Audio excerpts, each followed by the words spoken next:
Hello friends, very good morning.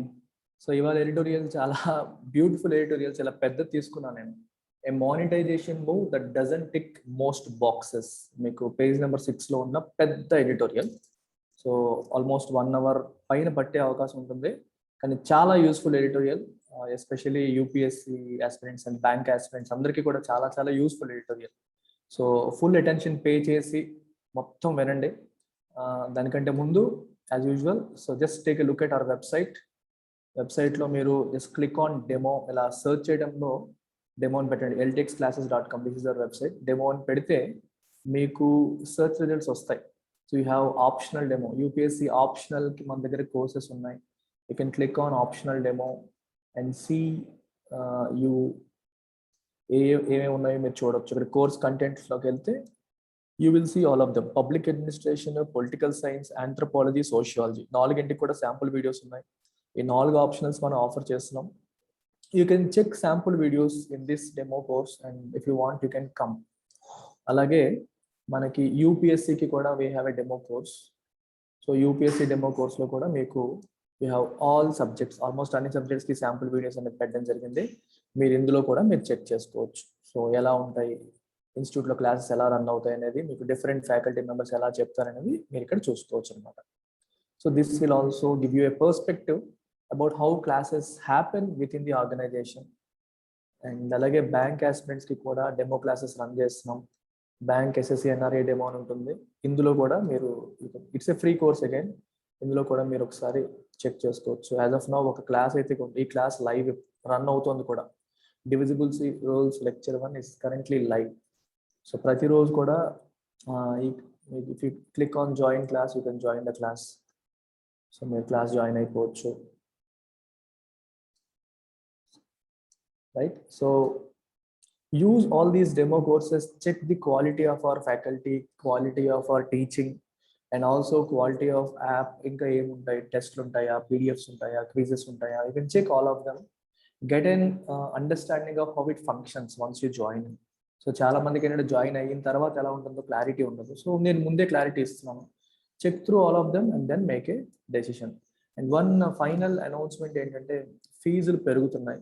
మనం offer చేస్తున్న NCERT foundation course మీకు తెలిసిందే. సో ఎన్సీఆర్టీ ఫౌండేషన్ కోర్స్ వచ్చేసి 10,000 రూపీస్కి ఇనాగరల్ ఆఫర్ లాంచ్ చేసాం. యాక్చువల్గా 15ది 10కి ఇస్తున్నాం and today is the last day. So రేపటి నుంచి ఇట్ విల్ బికమ్ 15.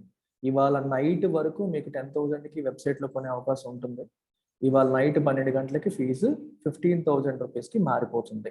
సో రేపటి నుంచి ఎవరు పర్చేస్ చేయాలన్నా సరే ఈ పర్టికులర్ కోర్స్ వచ్చేసి 15,000 అంటే 5,000 రూపీస్ పెరుగుతుంది. సిమిలర్గా యూపీఎస్సి కూడా. సో యూపీఎస్సి ఇన్ఫినిటీ కోర్స్ కూడా యాజ్ ఆఫ్ టుడే మీకు ఇన్స్టాల్మెంట్ మోడ్లో అయితే 50,000కి వస్తుంది. రేపటి నుంచి 60,000 అవుతుంది. సో 10,000 రూపీస్ యూపీఎస్సి ఇన్ఫినిటీ మీద కూడా పెరుగుతుంది. అండ్ ఫైనల్గా మీకు యూపీఎస్సి ఆప్షనల్ కోర్స్ కూడా ప్రజెంట్ 25 ఉంది ఇన్స్టాల్మెంట్స్లో, అది కూడా 30 అవుతుంది. So people who have already made decisions, decide అయిపోయిన వాళ్ళు ఇవాళ వచ్చేసండి, డిసైడ్ కాని వాళ్ళు you can go through demo courses and finally you can take some more time and then come. So that is about it. So let's begin today's editorial.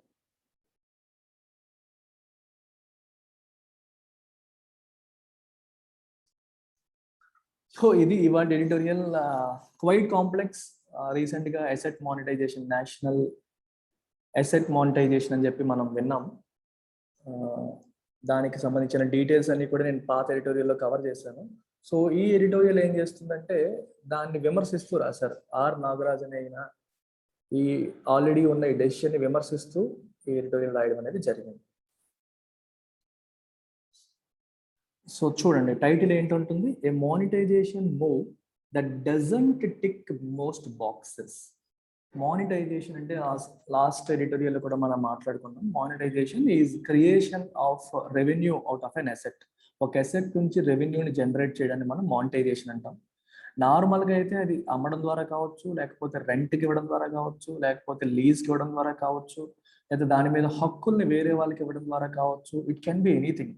Asset నీ దగ్గర ఉంటుంది, నువ్వు అమ్మవు, కానీ నువ్వు దీని మీద వాడుకోండి, దీని మీద వచ్చే ఆదాయాన్ని మీరు తీసుకోండి అని చెప్పేసి వేరే వాళ్ళకి ఇచ్చేసావు అనుకో, వాళ్ళు యూజ్ చేసుకుంటారు, దాని మీద వచ్చే రెవెన్యూ వాళ్ళు తీసుకుంటారు. మరి ఆదాయం వాళ్ళకి వెళ్ళిపోతుంది కాబట్టి వాళ్ళు మనకి అప్ ఫ్రంట్ కొంత పేమెంట్ చేస్తారు. అది కూడా monetisation. So monetisation can be anything. అయితే గవర్నమెంట్ ఏమని డిఫైన్ చేసిందంటే the way we're planning our monetisation is not selling. ఇది సెల్లింగ్ కాదు. Whatever asset the government is holding. మీకు బెస్ట్ ఎగ్జాంపుల్ ఇది రైల్వే స్టేషన్. గవర్నమెంట్ దగ్గర రైల్వే స్టేషన్ ఉంది. So ఈ రైల్వే స్టేషన్ని మానిటైజ్ చేస్తున్నాము అంటే అర్థం ఏంటి? లెట్ అస్ సే ఈ రైల్వే స్టేషన్ ద్వారా ప్రతి నెల 10 lakhs రెవెన్యూ గవర్నమెంట్కి వస్తుంది అనుకోండి. 10 లక్షల రెవెన్యూ వస్తుంది అనుకోండి ప్రతి నెల కూడా.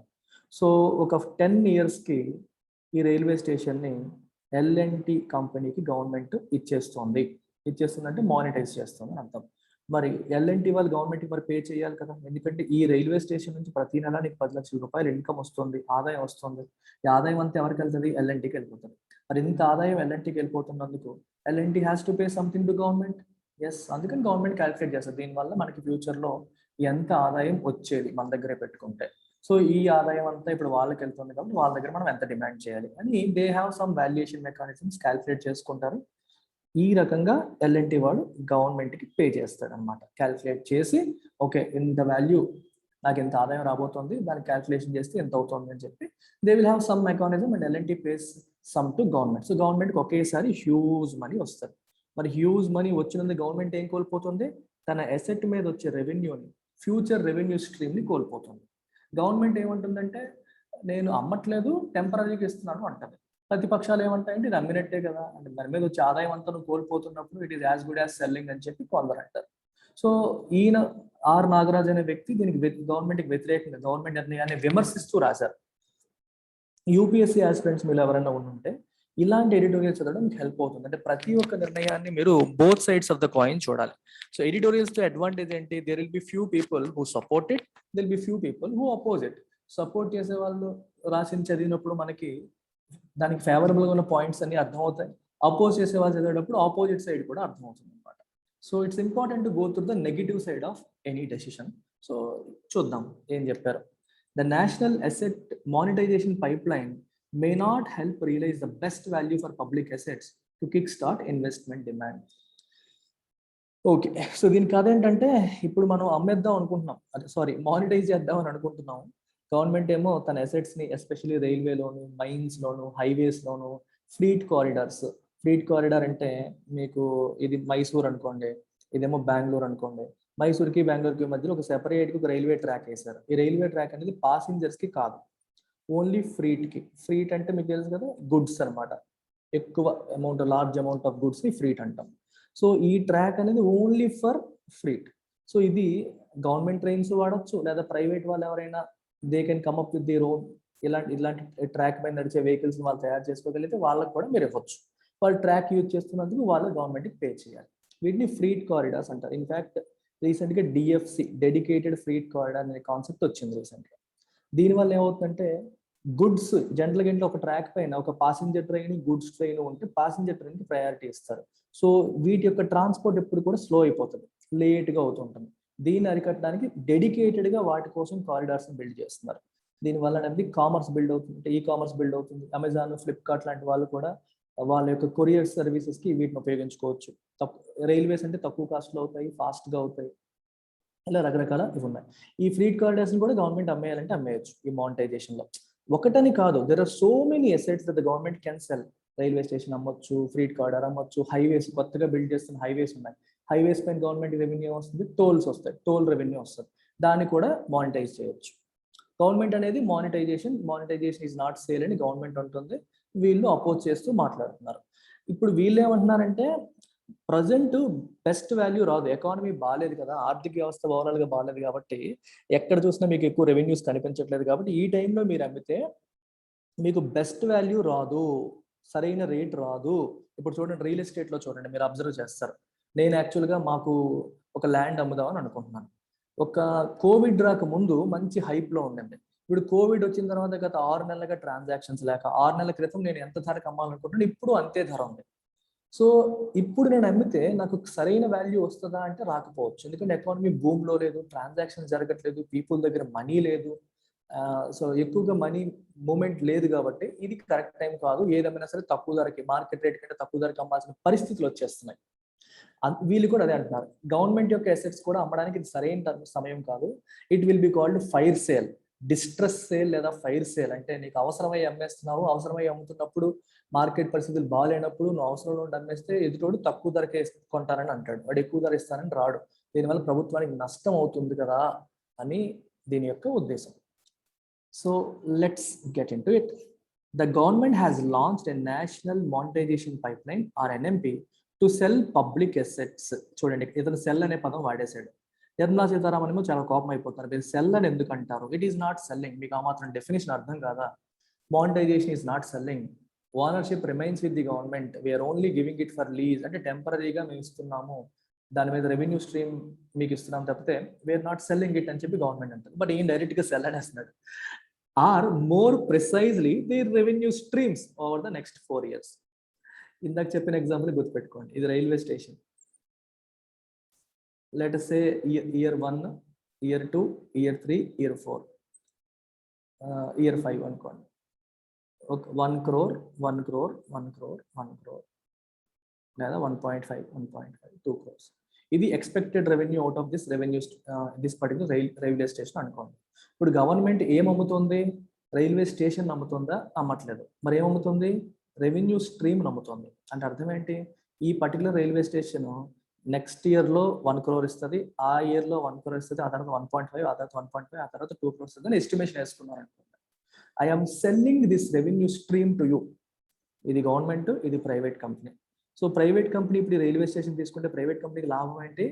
ఈ రెవెన్యూ వస్తుంది, ప్లస్ ఇంకా వాళ్ళు ఇంకొంచెం సర్వీసెస్, అడిషనల్ సర్వీసెస్ ఇస్తే అది ఇంకా పెరిగే అవకాశం కూడా ఉంటుంది. ఇన్ రిటర్న్ ప్రైవేట్ కంపెనీ గవర్నమెంట్కి ముందే డబ్బులు ఇచ్చేయాలి, అప్ ఫ్రంట్ పేమెంట్ అంటాం దాన్ని. సో గవర్నమెంట్ చేతికి ఇప్పుడు డబ్బులు వచ్చేస్తాయి. అర్థమైందా? ఈ రకంగా గవర్నమెంట్ చేతికి డబ్బులు వస్తాయి. దీన్నే మానిటైజేషన్ అని చెప్పి అన్నారు. అందుకే రెవెన్యూ స్ట్రీమ్ని అమ్ముతున్నారని రాశాడు ఇక్కడ. More precisely their revenue streams. ఈ అసెట్ యొక్క future revenue stream they are selling it to private company. Government చేసేది అది, మేము ఆ అసెట్ అమ్మట్లేదు కానీ రెవెన్యూ స్ట్రీమ్స్ అమ్ముతున్నారని రాశారు. The pipeline mostly includes, చెప్పాను ఇప్పుడు, రైల్వే స్టేషన్స్. పైప్ లైన్లు ఏమున్నాయి? Railway stations, freight corridors, airports, renovated national highway segments yielding toll revenue. Toll revenue తెచ్చే national highway segments amounting to 6 lakh crore. మొత్తం ఎంత? అది 6 లక్షల కోట్లు ఎక్స్పెక్ట్ చేస్తున్నారు దీని నుంచి. Or 3% of GDP in 2021. ఇంత అమౌంట్ దీని నుంచి వస్తుంది అనేది ప్లాన్ అనమాట. మొత్తం 2021లో కాదు, నెక్స్ట్ 4 yearsలో కలిపి ఈ 6 లక్షల కోట్లు ఈ సంవత్సరం 88,000 కోట్లు ఎక్స్పెక్ట్ చేస్తున్నారు. 88,000 crores in this year. As outlined in Union Budget, the NMP aims to mobilize resources for financing infrastructure. మరి ఈ డబ్బులంతా గవర్నమెంట్ దేనికోసం చేస్తుంది? ఇంత మనీని మొబిలైజ్ చేసి, what is the purpose of mobilising this money? To finance infrastructure. What is the meaning of infrastructure? Again మళ్ళీ same roads, మళ్ళీ railway tracks, power transmission lines, bridges, ఇవన్నీ కూడా ఇన్ఫ్రాస్ట్రక్చర్సే. గవర్నమెంట్ ఏమో 100 lakh crores. Government is planning to spend 100 lakh crores in next 5 years. దీన్నే national infrastructure pipe line అంటాం. 100 లక్షల కోట్లు, in fact 111 వరకు ఉంది. 100 లక్షల కోట్లు నెక్స్ట్ 5 సంవత్సరాల్లో ఇన్ఫ్రాస్ట్రక్చర్ కోసం ఖర్చు పెట్టాలి. రోడ్లు వేయడం, హైవేలు వేయడం, పవర్ ట్రాన్స్మిషన్ లైన్స్ వేయడం, రైల్వే ట్రాక్స్ వేయడం, పోర్ట్లు బిల్డ్ చేయడం, ఎయిర్పోర్ట్స్ బిల్డ్ చేయడం, బ్రిడ్జెస్ కన్స్ట్రక్ట్ చేయడం, వీటన్నిటి కోసం ఇంత ఖర్చు పెట్టాలని అనుకుంటుంది. మరి ఇంత ఖర్చు పెట్టాలంటే గవర్నమెంట్కి మనీ కావాలి కదా. వీటికి కావాల్సిన మనీలో కొంత పోర్షన్ని ఈ అసెట్ మానిటైజేషన్ ద్వారా మొబిలైజ్ చేయడానికి ప్రయత్నం చేస్తుంది. అర్థమవుతుందా? ఈ 100 లక్షల కోట్లు అవసరం, దాంట్లో ఒక 6 లక్షల కోట్లు దీని ద్వారా తీసుకొచ్చే ఐడియాలో గవర్నమెంట్ ఉంది. అందుకే రాశారు ఇక్కడ, the idea of asset monetisation is what? For financing infrastructure. అంటే ఇలాంటి ప్రాజెక్టులన్నీ మీరు టేకప్ చేయాలంటే మీకు లక్షల కోట్లలో ఖర్చు అవుతుంది. ఆ ఖర్చుకి అవసరమైన డబ్బుని సమీకరించే ప్రయత్నంలో గవర్నమెంట్ ఉంది. అందుకే గవర్నమెంట్ తన దగ్గర ఆల్రెడీ ఉన్న ప్రాజెక్ట్స్, ఆల్రెడీ ఉన్న ఇన్ఫ్రా, దాన్ని బ్రౌన్ ఫీల్డ్ ఇన్ఫ్రా అంటారు. It is called brown field infra. Brown field అంటే ఆల్రెడీ కన్స్ట్రక్ట్ అయిన, ఆల్రెడీ యూజ్లో ఉన్నది. గవర్నమెంట్ అంత ఎఫిషియెంట్గా రన్ అవ్వట్లేదు, కానీ ఆల్రెడీ గవర్నమెంట్ దగ్గర బిల్డ్ అయ్యి కన్స్ట్రక్ట్ అయ్యి ఉన్నదాన్ని లీజుకి ఇచ్చి దీని ద్వారా వచ్చిన రెవెన్యూతో కొత్తగా గ్రీన్ ఫీల్డ్ అంటాం వాటిని, కొత్త ఇన్ఫ్రా మీద ఖర్చు పెట్టాలని గవర్నమెంట్ ప్లాన్ చేస్తుంది అన్నమాట.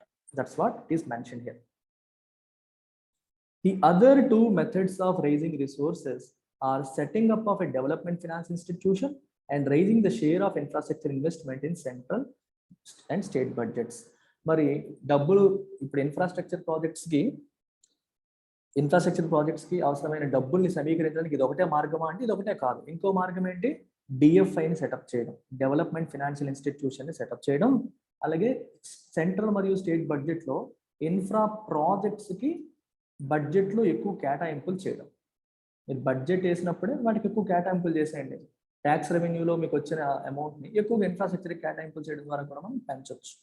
డిఎఫ్ఐ అంటే అర్థం ఏంటంటే ఇప్పుడు మామూలుగా మనకి బ్యాంక్స్ ఉంటాయి కదా, బ్యాంక్స్ అనేవి ఎవరికి ఇస్తాయి లోన్స్? బ్యాంక్స్ కార్పొరేట్స్కి ఇస్తాయి, ఇండివిజువల్స్కి ఇస్తాయి. ఎటువంటి కార్పొరేట్స్కి ఇస్తాయి? ఆల్ సెక్టర్స్, ఏబిసి, మీకు స్టీల్ సెక్టర్ కావచ్చు, ఇన్ఫ్రాస్ట్రక్చర్ కావచ్చు, రియల్ ఎస్టేట్ కావచ్చు, అన్ని రకాల సెక్టార్స్కి ఇస్తాయి బ్యాంకుల నుంచి. అయితే ఇన్ఫ్రాస్ట్రక్చర్ సెక్టర్ అనేది కొంచెం తిక్క సెక్టర్. ఎందుకు తిక్క సెక్టర్ అంటే ఈ సెక్టర్లో ఏ ప్రాజెక్ట్ టేకప్ చేసినా 10 ఏళ్ళు 20 ఏళ్ళు పడుతుంది. టకటక ఏ ఉండవు, చాలా లాంగ్ గెస్టేషన్ పీరియడ్ ఉంటుంది. అంటే ఇప్పుడు ఎల్ఎన్టీ కంపెనీ తీసుకోండి ఒక ఎగ్జాంపుల్. ఎల్ఎన్టీ కంపెనీ ఒక బ్రిడ్జ్ కన్స్ట్రక్షన్ చేస్తుంది, ఒక పెద్ద డ్యామ్ కన్స్ట్రక్షన్ చేస్తాడు. డ్యామ్ అనేది ఒక రోజులో అయిపోయేది. మనం పోలవరం చూస్తాం, ఎన్నాళ్ళు పడుతుంది? అవ్వట్లా. ఎన్నాళ్ళు పడుతుందో వెంటనే అవ్వదు, చాలా టైం పడుతుంది. ఒక మెట్రో ప్రాజెక్ట్ తీసుకోండి, ఒక ఎయిర్పోర్ట్ తీసుకోండి, ఇవన్నీ ఇవాళ మొదలుపెట్టి రేపు అయిపోయేవి కాదు. They take a lot of time, ఎక్కువ టైం పడుతుంది. ప్రాజెక్ట్ కంప్లీట్ అయిన తర్వాత ఆ కంపెనీకి రెవెన్యూ వస్తుంది, అంతేనా? ప్రాజెక్ట్ ఎప్పుడైతే కంప్లీట్ అవుతుందో తర్వాత రెవెన్యూ వస్తుంది. 10 ఏళ్ళకి కంప్లీట్ అయితే 10 ఏళ్ళ తర్వాత రెవెన్యూ రావడం మొదలవుతుంది. ఓపెనింగ్ అయ్యాక కదా డబ్బులు వస్తాయి, ముందెలా వస్తాయి? రావు. మరి బ్యాంకు లోన్లు ఇచ్చేటప్పుడు అన్ని సంవత్సరాలకి లోన్ ఇవ్వడానికి ఇష్టపడం. 10 ఏళ్ళు 20 ఏళ్ళు 30 ఏళ్ళకి మేము ఎలా ఇస్తాము? 5 ఇయర్స్కి ఇవ్వాలంటే ఇస్తామని చెప్పి బ్యాంకులు అంటూ ఉంటాయి. ఎందుకంటే బ్యాంకులకి డబ్బులు ఎక్కడి నుంచి వస్తాయి? ఎఫ్డీస్ నుంచి. ఎఫ్డీస్కి మాక్సిమం 5 ఇయర్సే ఎక్కువగా. మేము డిపాజిట్లు సేకరించేది 5 ఇయర్స్ మాక్సిమం. ఆ డబ్బులతోనే కదా మేము లోన్ ఇవ్వాలి, మీరేం ఇన్ని సంవత్సరాలు అయితే ఎలాగని చెప్పి ఇష్యూస్ వస్తుంటాయి బ్యాంకులు. అందుకని చెప్పి అంటే బ్యాంకులు పూర్తిగా ఇవ్వని కాదు, ఇస్తాయి, కానీ banks are not the better ones. అందుకని ఏం చేస్తారంటే డెవలప్మెంట్ ఫినాన్షియల్ ఇన్స్టిట్యూషన్స్ తీసుకొద్దాం అని చెప్పి అనుకున్నాం. ఇది కూడా it operates like A bank, ఒక బ్యాంక్ లాగే ఆపరేట్ చేస్తుంది. అంటే లోన్స్ ఇవ్వడం వరకు ఇది ఏం చేస్తుందంటే ఇట్ గివ్స్ లోన్స్. ఎవరికి? ఓన్లీ ఇన్ఫ్రాస్ట్రక్చర్ కంపెనీస్కి మాత్రమే ఇస్తుంది. ఇన్ఫ్రాస్ట్రక్చర్ కంపెనీస్కి మాత్రమే లోన్స్ ఇస్తుంది డిఎఫ్ఐ. సో డిఎఫ్ఐ యొక్క ఆబ్జెక్టివ్ ఏంటి? To provide finance to infra companies. మరి ఇన్ఫ్రా కంపెనీస్కి 10 ఏళ్ళకి 15 ఏళ్ళకి 20 ఏళ్ళకి 30 ఏళ్ళ టైం పీరియడ్తో లోన్స్ ఇవ్వడం అనేది దీని యొక్క ఆబ్జెక్టివ్. మరి డిఎఫ్ఐకి డబ్బులు ఎక్కడ వస్తాయి? నేను దీని గురించి ఆల్రెడీ వీడియో చేశాను, మీరు చెక్ చేయండి. మన దాంట్లో మోస్ట్ ఇంపార్టెంట్ కరెంట్ అఫైర్స్ అని చెప్పి సెపరేట్ ప్లేలిస్ట్ ఉంటుంది, దాంట్లో డిఎఫ్ఐ గురించి డీటెయిల్గా మాట్లాడండి. But for now you understand that DFI is a financial institution that lends to infrastructure companies లేదా ఇన్ఫ్రాస్ట్రక్చర్ ప్రాజెక్ట్స్. ఇన్ఫ్రాస్ట్రక్చర్ ప్రాజెక్ట్స్కి అవసరమైన ఫండింగ్ని వీళ్ళు లోన్ రూపంలో అందిస్తారు. That is the objective of DFI. అంటే ఇక్కడ సింపుల్గా వీళ్ళు ఏం చెప్తున్నారంటే లోన్స్ రూపంలో ఇన్ఫ్రాస్ట్రక్చర్ ప్రాజెక్ట్స్ని మీరు ఫైనాన్స్ చేయొచ్చు కదా అనేది ఒకటి. రెండోది బడ్జెట్లో వాటికి ఎక్కువ అలొకేషన్ చేయడం అనేది ఇంకొకటి. ఈ రెండు కూడా మెథడ్సే. ఈ రెండింటితో పాటు గవర్నమెంట్ ఏం చేస్తుంది? అసెట్ మానిటైజేషన్, ఆల్రెడీ ఉన్న అసెట్స్ని మానిటైజ్ చేసి అంటే వాటి నుంచి రెవెన్యూ జనరేట్ చేసి ఈ రెవెన్యూని కూడా కొత్త ఇన్ఫ్రాస్ట్రక్చర్ కోసం ఉపయోగించాలని ప్లాన్ చేస్తాం. అయితే హార్డ్ క్వశ్చన్స్ చూడండి, కొన్ని కష్టతరమైన క్లిష్టతరమైన క్వశ్చన్స్ ఉన్నాయి, దానికి సమాధానం ఏంటి? ఏంటి ఆ questions? The proposed asset sale, చూడండి ఈయన కొంచెం వెటకారం ఉంది, ఈయన మానిటైజేషన్ అనుకోండి అసెట్ సేల్ అనేస్తున్నాడు. Raises many questions. ఈ పర్టికులర్ గవర్నమెంట్ చేస్తున్న ఈ ప్రపోజల్ చాలా ప్రశ్నల్ని లేవనెత్తుతుంది. ఏంటవి? Conceptually how is it different from disinvestment or privatization practised for the last 3 decades? గత 30 సంవత్సరాలుగా మనం ప్రాక్టీస్ చేస్తున్న డిస్ఇన్వెస్ట్మెంట్ మరియు ప్రైవేటైజేషన్తో పోలిస్తే ఇవి ఏ రకంగా డిఫరెంట్? డిస్ఇన్వెస్ట్మెంట్లో ఏం జరుగుతుంది? వి సెల్ స్టేక్, గవర్నమెంట్ తన యొక్క వాటాని అమ్మేయడాన్ని డిస్ఇన్వెస్ట్మెంట్ అంటాం. ప్రైవేటైజేషన్ అంటే చూడండి చాలా ఇంట్రెస్టింగ్ ఆస్పెక్ట్ ఇది. ఇప్పుడు ఒక కంపెనీ ఉంది, లెట్ అస్ సే సెయిల్ ఇండియా ఉందనుకో. దీంట్లో 100% కూడా ప్రస్తుతానికి గవర్నమెంట్ ఆఫ్ ఇండియా అనుకోండి. ఇప్పుడు దీంట్లో కొంత మనీని లెట్ అస్ సే 20% షేర్స్ గవర్నమెంట్ అమ్మేసింది అనుకోండి. 20% అమ్మేస్తే ఇంకా 80% ఎవరి దగ్గర ఉంటుంది? గవర్నమెంట్ దగ్గరే ఉంటుంది. సో ఈ 20% అమ్మేయడం మనం ఏమంటాం? డిస్ఇన్వెస్ట్మెంట్ అంటాం. డిస్ఇన్వెస్ట్మెంట్, పెట్టుబడుల ఉపసంహరణ, అంటే తన వాటాని అమ్మేసింది. 80% గవర్నమెంట్ చేతిలోనే ఉంది. సో కాబట్టి గవర్నమెంట్ కంట్రోల్లోనే ఇంకా కంపెనీ ఉంది అని అర్థం. ఒకవేళ గవర్నమెంట్ 60% అమ్మేసింది అనుకోండి, 60% బయటకు అమ్మేసింది అనుకోండి, 60% అమ్మేస్తే గవర్నమెంట్ చేతిలో ఎంత ఉంటుంది? ఓన్లీ 40%. కనీసం 50% అండ్ అబవ్ ఉంటేనే మనకు కంట్రోల్ ఉంటుంది. ఎప్పుడైతే మీ దగ్గర 40% మిగిలి 60% అమ్మేశారో, you lost control of the management control పోయింది. సో ఈ 60% వాళ్ళందరూ కూడా వాళ్ళు కంట్రోల్ తీసుకుంటారు. దాన్ని ప్రైవేటైజేషన్ అంటాం. ఎందుకంటే this is no longer a government company. ఎప్పుడైతే గవర్నమెంట్ యొక్క వాటా లెస్ దాన్ 51%కి పడిపోయిందో, it is no longer a government company. అప్పుడు ప్రైవేటైజేషన్ అయిపోయింది. అర్థమైందా? మేనేజ్మెంట్ కంట్రోల్ గవర్నమెంట్ చేతిలో ఉన్నంత వరకు డిస్ఇన్వెస్ట్మెంట్ అని అంటాం, ప్రైవేటైజేషన్ అనం. పూర్తిగా ఎప్పుడైతే అమ్మేస్తారో, అంటే 51% కంటే తక్కువ వాటా ఎప్పుడైతే పడిపోతుందో, then you can call it privatization. The control is not with the government. ఇప్పటి వరకు చేస్తున్న ప్రైవేటైజేషన్, డిస్ఇన్వెస్ట్మెంట్కి దీనికి డిఫరెన్స్ ఏంటి అని నేను అడుగుతున్నాడు. డిస్ఇన్వెస్ట్మెంట్ అంటే వాటా నమ్మడం, ప్రైవేటైజేషన్ అంటే ఎక్కువ వాటా, అంటే నీ కంట్రోల్ కూడా కోల్పోయేంతగా వాటా నమ్మేయడానికి ప్రైవేటైజేషన్ అని చెప్పి అంటాం. మరి since DP proceeds, disinvestment and privatization proceeds, have seriously missed the targets almost every year, how believable are the NMP targets? ప్రతి ఇయర్ మీరు టార్గెట్ పెట్టుకుంటారు. గవర్నమెంట్ తన దగ్గర ఉన్న PSUs లో వాటాలు అమ్ముదామని చెప్పి ప్రతి ఇయర్ టార్గెట్ పెట్టుకుంటుంది. ఏ ఇయర్ కూడా టార్గెట్స్ రీచ్ అవ్వదు. ఈ సంవత్సరం కనీసం 1,00,000 కోట్లు లేదా 2,00,000 కోట్లు మనం వాటాలు అమ్మేద్దాము అని ప్లాన్ చేస్తారు. కానీ ఏ సంవత్సరం కూడా టార్గెట్స్ రీచ్ అవ్వట్లేదు. మరి ఈ NMP టార్గెట్స్ రీచ్ అవుతారని ఎలా అనుకుంటున్నారు? వీటికి డిఫరెన్స్ ఏంటి? అక్కడ కూడా చేస్తుంది అదే, అక్కడ కూడా వాటా నమ్ముతున్నారు. ఇక్కడేమో వాటా నమ్మకుండా రెవెన్యూ స్ట్రీమ్ని, పేరుకి మన పేరే ఉంటుంది కానీ మీరు వాడుకోండి, మీరు వాడుకున్నది మాకు డబ్బులు ఇవ్వండి. ఇట్స్ లైక్ రెంటింగ్ అవుట్ అనమాట. ప్రాపర్టీ నేను ఇస్తాను, ప్రాపర్టీని మీరు వాడుకోండి.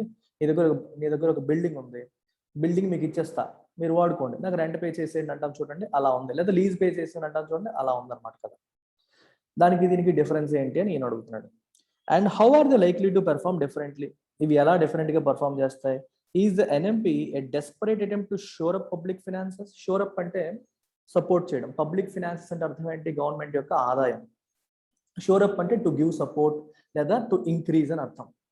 ఈ పబ్లిక్ ఫినాన్సెస్ తగ్గిపోతున్నాయి గవర్నమెంట్కి, సో దాన్ని రైజ్ చేయడానికి, దాన్ని సపోర్ట్ చేయడానికి ఇది డెస్పరేట్ అటెంప్టా? రైట్, సపోర్ట్ చేయడానికి, పడిపోతున్న ఆదాయాన్ని ఏదో రకంగా కాపాడుకోవడం కోసం చేస్తున్న డెస్పరేట్ అటెంప్టా? After nearly 2 years of dismal output growth. Output అంటే జీడిపి గ్రోత్ గత 2 సంవత్సరాలుగా బాగాలేదు. Dismal, it's extremely bad. Growth లేదు. Stagnant tax GDP ratio. Tax GDP ratio అంటే అర్థం ఏంటి? కింద జీడిపి పైన ట్యాక్స్. అంటే మీకు 1,00,000 కోట్లు, ఎగ్జాంపుల్కి చెప్తున్నాను, 100 lakh crore జీడిపి అనుకోండి, 40 lakh crore, 10 lakh crore tax revenue అనుకోండి. అప్పుడు ఎంత అయింది? 10% అయింది. ట్యాక్స్ టు జీడిపి రేషియో ఎంత అయింది? 10%. అంటే కింద జీడిపి, డినామినేటర్లో జీడిపి, న్యూమరేటర్లో ట్యాక్స్. ట్యాక్స్ ఇన్కమ్ న్యూమరేటర్లో, డినామినేటర్లో జీడిపి వేస్తే వచ్చేది ట్యాక్స్ టు జీడిపి రేషియో. ఈ ట్యాక్స్ టు జీడిపి రేషియో దేన్ని సిగ్నిఫై చేస్తుంది? ఇప్పుడు చూడండి, మీకు ట్యాక్స్ టు జీడిపి రేషియో ఎక్కువ ఉందనుకోండి, ఇదేమో ఎక్కువ ఉందనుకోండి. ఎక్కువ ఉందంటే అర్థం ఏంటి? ట్యాక్స్ అనేది ఏంటి? గవర్నమెంట్ యొక్క ఆదాయమే కదా. సో ఎక్కువ ట్యాక్సెస్ కలెక్ట్ చేసిందంటే ఎక్కువ ఆదాయం గవర్నమెంట్ చేతిలో ఉంది. ఎక్కువ ఇన్కమ్ ఉంటేనే కదా గవర్నమెంట్ ఇన్ఫ్రా మీద ఖర్చు పెట్టగలుగుతుంది. It can spend more money on infrastructure or welfare or anything. ఆదాయం ఉంటేనే ఖర్చు పెడతావు, ఆదాయం లేకపోతే ఎలా ఖర్చు పెడతావు? You cannot spend when you don't have money. ఆదాయం ఉంది అని మీకు ఇండికేటర్ ఏంటి? ట్యాక్స్ రెవెన్యూ బాగుంది. అంటే జీడిపి పెరిగే కొద్దీ ట్యాక్స్ రెవెన్యూ కూడా బాగా పెరిగింది అనుకోండి, it is a happy government. దేశం యొక్క ప్రగతిలోంచి ప్రభుత్వానికి ఆదాయం కూడా, ఇన్కమ్ కూడా పెరుగుతోంది అని అర్థం అన్నమాట. అది tax to GDP ratio. Tax to GDP ratio ఎలా ఉంది? స్టాగ్నెంట్ అంటే పెద్దగా కదలిక లేదు. Despite steep rise in taxes in petroleum products మీద ట్యాక్స్లు పెంచారు, కానీ GDP to tax to GDP ratio గత 2 సంవత్సరాలుగా ఏం మాత్రం పెరుగుదల లేదు, స్టాగ్నెంట్ గా ఉంది. అర్థమవుతుంది? అంటే ఓవరాల్ ట్యాక్స్ కలెక్షన్ అనేది గొప్పగా లేదు అని అర్థం. మరి ఆదాయం లేదు. If so, Is such a distress sale desirable to obtain a fair value for public assets? Distress sale, fire sale అంటారు. ఫైర్ సేల్ అన్న డిస్ట్రెస్ సేల్ అన్న అర్థం ఏంటంటే ఎకానమీ బాగా లేనప్పుడు అమ్మేయడం, బాగున్నప్పుడు దానికి రేట్ బాగున్నప్పుడు అమ్మడం కాదు. నువ్వు డెస్పరేట్ గా ఉన్నావు అనేటప్పుడు జనాలు ఏం చేస్తారు, తక్కువ ధరకి కొనడానికి ట్రై చేస్తారు. నువ్వు ఇప్పుడు చూడండి, మీ దగ్గర ల్యాండ్ ఉంది, నీకేమో ఇంట్లో మీ అమ్మాయికి పెళ్లి చేయాలి, మార్కెట్ బాగాలేదు, but you don't have any other alternative, అది అమ్మడం తప్పితే నీకు వేరే మార్గం లేదు. ఇప్పుడు ఏం చేస్తావు, ప్రెషర్లో ఉన్నామని చూస్తారు, ఆర్థిక వ్యవస్థ బాగాలేదు, మా స్థలానికి మంచి రేట్ లేదు, అయినా నువ్వు కొనాలనుకుంటున్నావు. సో మామూలుగా ఎక్కువ రేటు కొనేవాడు కూడా తక్కువ కోట్ చేస్తాడు, ఎందుకంటే మార్కెట్ బాగాలేదు, డిమాండ్ ఎక్కువగా లేదు. ఇప్పుడు కూడా అంతే, ఎకానమీ సరిగ్గా బాగాలేని ఈ టైంలో మీరు అమ్మడం అనేది డిస్ట్రెస్ సేల్కి దారితీస్తుంది. సో దాని ఉన్న విలువ కంటే తక్కువ విలువకే మీరు అమ్మాల్సి వస్తుంది. పోనీ మీరు అమ్మకపోయినా సరే, దాని రెవెన్యూ స్ట్రీమ్ని మీరు ఇచ్చినా సరే తక్కువ వాల్యూకి ఇవ్వాల్సి వస్తుంది అని చెప్పి అంటున్నారు. Would the market not factor in the dire state of economy in beating down the prices as in any distress sale? ఇక్కడ అదే అంటున్నాడు, మార్కెట్ ఎకానమీ స్టేటస్ బాగాలేదు, డైర్ స్టేట్ అంటే బ్యాడ్ స్టేట్, ఎకానమీ పరిస్థితి బాగాలేదు కాబట్టి మార్కెట్ ఏమంటది, మార్కెట్ అంటే ప్రైవేట్ కంపెనీస్ అని అర్థం. ఇక్కడ మీకు వాళ్ళు ఏమంటారు, మేము ఎందుకు ఇస్తాం ఎక్కువ, so they will try to beat down the prices. Distress సేల్లో అంతే కదా, నాకు అవసరం లేదు, మార్కెట్ బాగాలేదు, నేను ఎందుకంటే ఇవ్వను అంటావు. నువ్వు ఇవ్వను అన్నా ఇంకెవడు కొనడానికి ఎవడు రాడు, సో చచ్చినట్టు వాడు అమ్ముతాడు. డిస్ట్రెస్ సేల్లో జరిగేది అదే, ఇప్పుడు కూడా అంతే. మీరు కూడా టకటక గవర్నమెంట్ కూడా ఇప్పుడు అంతే, మీరు అమ్మేద్దాం అనుకుంటున్నారు, మార్కెట్ అంతగా బాగాలేదు, సో నేను ఎక్కువ ఇవ్వను, సో ఇదే కండిషన్స్ని ఉపయోగించి వాళ్ళు ప్రైస్ తగ్గించడానికి ట్రై చేస్తారు. అవునా కాదా అని అడుగుతున్నాడు అతను. So is asking so many questions ఏంటంటే చూడండి, ఇక్కడ ఏమేమి అడిగారు ఇప్పటి వరకు, ఇది డెస్పరేట్ అటెంప్ట్ కాదా, మీకు ఆదాయం తగ్గిపోయింది కాబట్టి ఇలా అమ్మేసి చేసేద్దామనే ప్రయత్నం కాదా, 2 సంవత్సరాల నుంచి పెద్ద గ్రోత్ లేదు జీడిపిలో, ట్యాక్స్ జీడిపి రేషియో కూడా అలాగే ఉండిపోయింది, ఇంతకుముందు పెట్టిన మీరు డిస్ఇన్వెస్ట్మెంట్ టార్గెట్స్ కూడా ఎప్పుడూ రీచ్ అవ్వట్లేదు, అన్ని నెగిటివ్సే ఉన్నాయి, ఇలాంటి టైంలో మీరు అమ్మేయడం ఏ రకంగా కరెక్ట్, మార్కెట్ బాగాలేదు, ఉన్న రేట్ కంటే తక్కువ ధరకు వాళ్ళు అడుగుతారు కదా అనేది క్వశ్చన్. ఎన్ఎంపి ఏం చెప్తుందంటే differentiates asset monetisation from asset sale. Asset monetisation వేరు, అసెట్ సేల్ వేరు అని చెప్తుంది. ఏ రకంగా, by saying asset monetisation as envisaged here entails a limited period license or lease of an asset owned by the government or a public authority to a private sector entity for an upfront or periodic consideration. అదేగా మీకు చెప్పాను ఇప్పటి నుంచి, government plan చేస్తున్న asset monetisation entails అంటే involves, దేన్ని involve చేస్తుంది, a limited period licence, ఇందాక చెప్పినట్టు లిమిటెడ్ పీరియడ్ 5 years 10 years ఒక లైసెన్స్ లాగా గవర్నమెంట్ వాళ్ళకి ఇచ్చేస్తుంది, మీరు వాడుకోండి, లీజింగ్ కావచ్చు, లైసెన్స్ కావచ్చు, ఏదైనా మీరు ఈ అసెట్ని వాడుకోండి, ఈ వాడుకుంటున్నందుకు నాకు అప్ ఫ్రంట్ పే చేయండి, లేకపోతే పీరియాడిక్గా పే చేయండి, నాకు ఇయర్కి ఎంత అని చెప్పి పే చేసేయండి, లేకపోతే అప్ ఫ్రంట్ ఒకేసారి పే చేసేయండి అని గవర్నమెంట్ అడుగుతుంది అంతే. Asset monetization as defined above is the same as the net present value of future stream of revenue with an implicit interest rate, whether it is a sale or lease of an asset. ఇది కొంచెం financial concept, కేర్ఫుల్గా observe చేయండి, just కేర్ఫుల్గా observe చేయండి. చిన్న ఎగ్జాంపుల్గా చెప్తాను.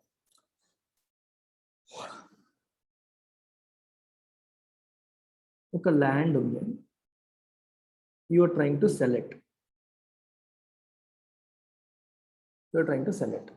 ఒక ల్యాండ్ నువ్వు అమ్మాలి అనుకునేటప్పుడు, అలాగే ల్యాండ్ని నువ్వు మానిటైజ్ చేద్దాం అనుకుంటున్నావు, 2 ఆప్షన్స్ కూడా తీసుకో. ఇంత ల్యాండ్ ఎందుకు, ఇందాక రైల్వే స్టేషన్ ఎగ్జాంపుల్ తీసుకో.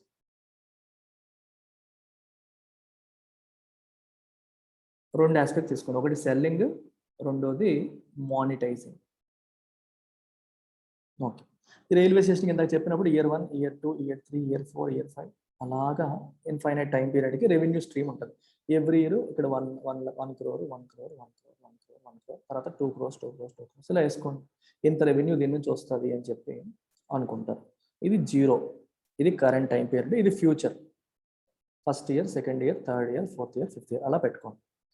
అమ్మేటప్పుడు ఎలా క్యాల్కులేట్ చేస్తారు, what is the current value of railway station అనేది ఎలా డిసైడ్ చేస్తారు, it depends on the future value. అంటే ఈ రైల్వే స్టేషన్ నేను కొంటే, అర్థమైందా, ఈ రైల్వే స్టేషన్ నేను కొంటే నాకు ఫ్యూచర్లో ఎంత వస్తుంది, ఎంత ఆదాయం వస్తుంది అనే దాన్ని బట్టే కదా క్యాల్కులేషన్ జరుగుతుంది. దానికి ఒక రఫ్ క్యాల్కులేషన్, ఫస్ట్ ఇయర్లో నాకు 1 crore వస్తుంది, సెకండ్ ఇయర్ 1 వస్తుంది, థర్డ్ ఇయర్ 1 వస్తుంది, ఫోర్త్ ఇయర్ 1 వస్తుంది, ఎలా వేసుకుంటారు. తర్వాత దాన్ని నెట్ ప్రెజెంట్ వాల్యూ అంటాం. మీరు మ్యాథమెటిక్స్లో నేర్చుకుంటారు ఇదంతా. నెట్ ప్రెజెంట్ వాల్యూ అంటే 1 year తర్వాత 1 crore ఇవాళకి ఎంత? You bring it down. Sir 1 year తర్వాత 1 crore అయితే ఇవాళ కూడా 1 crore కదా సార్ అని అంటారేమో మీరు. కాదు కదా, టైం వాల్యూ ఆఫ్ మనీ ఉంటుంది కదా. ఈ రోజు నీ దగ్గర 100 రూపాయలు ఉంది, మీరు రివర్స్లో చెప్తా చూడండి. ఈ రోజు నీ దగ్గర 100 రూపాయలు ఉంది, నీకు 10% వడ్డీ వచ్చింది అనుకోండి. 1 year తర్వాత అది ఎంత అవుతుంది? 110 అవుతుంది. అంటే అర్థం ఏంటి? 10% వడ్డీ వేసుకుంటే 1 year క్రితం 110, ప్రజెంట్ వాల్యూ ఎంత? 100. మీరు 0 నుంచి 1 ఈ రోజు నుంచి ఫ్యూచర్కి వెళ్ళేటప్పుడు వాల్యూ పెరిగింది, ఎందుకంటే ఇంట్రెస్ట్ రేట్ కలుపుకుంటాం. ఫ్యూచర్ నుంచి ప్రజెంట్కి వచ్చినప్పుడు ఏం చేయాలి? వాల్యూ తగ్గించాలి, ఆ వడ్డీ కాంపోనెంట్ తీసేయాలి.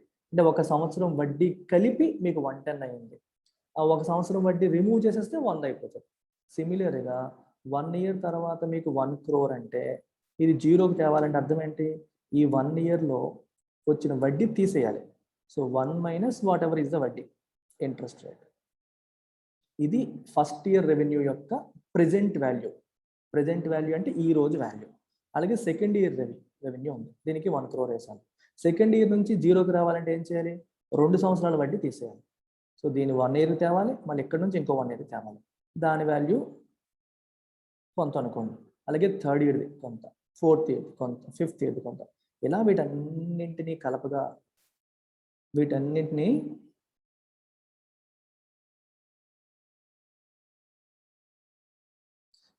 ఇక్కడ రాసినవన్నింటినీ కలపగా వచ్చేదే ప్రెజెంట్ వాల్యూ. అర్థమైందా మ్యాథ్స్ ఇదంతా? సో ఆ పదం వాడేది కాబట్టి చెప్తున్నా. అంటే ఫ్యూచర్ రెవెన్యూ స్ట్రీమ్స్ని ఈ రోజుకి తీసుకొస్తే దాని వాల్యూ ఎంత?